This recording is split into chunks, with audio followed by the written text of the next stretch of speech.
Vietnam has one of the fastest growing and most dynamic economies in Southeast Asia.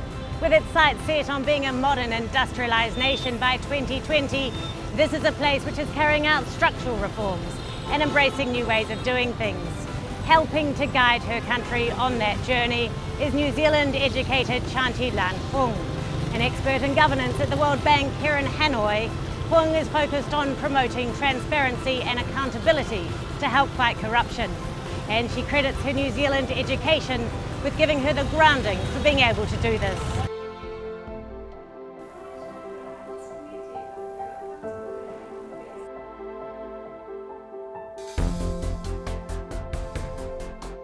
Tran Thi Lan Huong, it's very nice to meet you. Thanks for talking to us today. You went to New Zealand to study in 2004. You did a Masters in Development at Victoria University. How was the New Zealand education experience for you?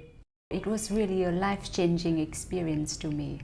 I didn't think of New Zealand, but then one of my best friends who came back from New Zealand, and then she told me great memories, fond memories and experience she had in New Zealand.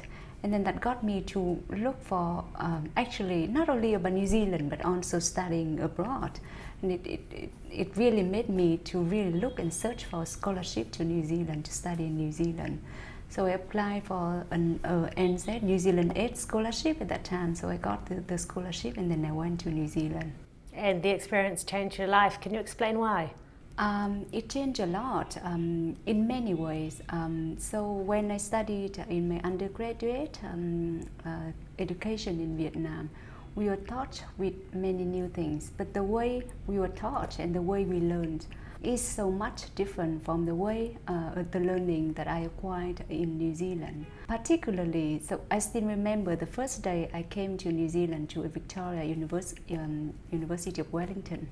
Then we had the orientation day where we were told about how we study in New Zealand and especially how to learn how to think critically. And also to really try to learn new things and to explore things, to study by ourselves. So questioning hadn't so much been a part of your education in the past? Not, I would say, not so much in my undergraduate. So it's more I would say it's in those days really old way of learning. So it's one way, and we were, Vietnamese is in a very highly hierarchical society. So in many ways, in my days, study in schools in Vietnam, challenging teachers would not be something that I would feel comfortable doing that. How does that benefit you as a student, being able to think critically and ask lots of questions? I think it changed a lot.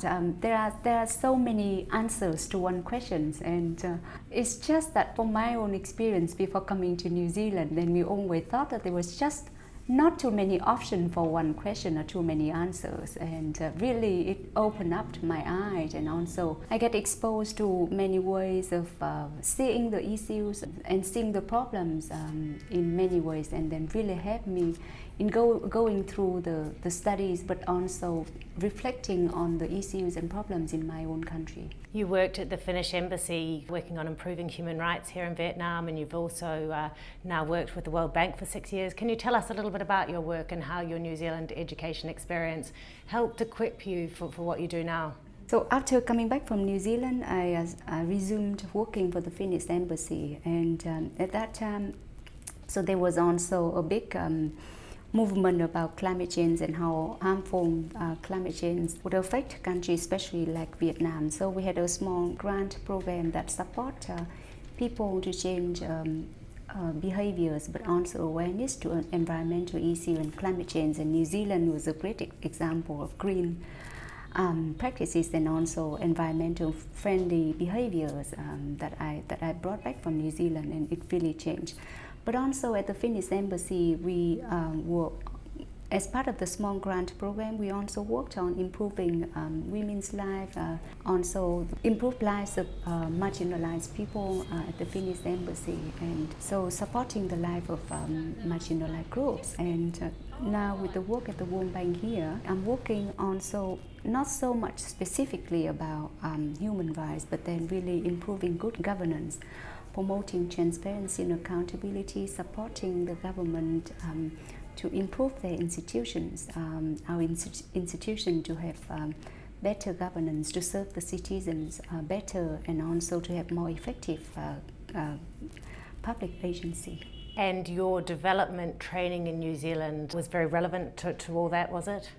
I think it's very relevant. I studied development studies. It's a broad subject, and I can say that everything that I learned in New Zealand, I still apply it every day in my work, and expand also using the critical thinking skill that I acquired in the university to bring it back to my work and also in every of the work that I'm doing in Vietnam. What are some of the more memorable things about New Zealand for you? I came to New Zealand. I left my family behind, my husband and my son. It was really a hard time for me separating my family and to go to study in New Zealand, a faraway country from Vietnam. And then I came, I was really welcomed by the school, the university, but then also the New Zealand community, the people. So the school has the Kiwi Connection program, where I was connected with a young couple in New Zealand. So every weekend they took me out to different places in Wellington, but also places nearby, and really introduced me about how people live in New Zealand, the society, and then the places, and it really helped me a lot. Here you were such a long way from home, and as you said, without your husband and son, but you were always made to feel welcome. Yes, always. So I was also brought to the different social activities at the church, and also I was introduced to meet with other families, New Zealand families, and New Zealanders are really warm and hospitable people. It made me feel home. It's really great to hear what a successful experience you had there in New Zealand. Huong, thanks so much for talking to us. Thank you so much. It's really a great experience, and I will keep talking about that with my friends, with my family, and with whomever. It's a life-changing experience for me. So, yeah, thank you.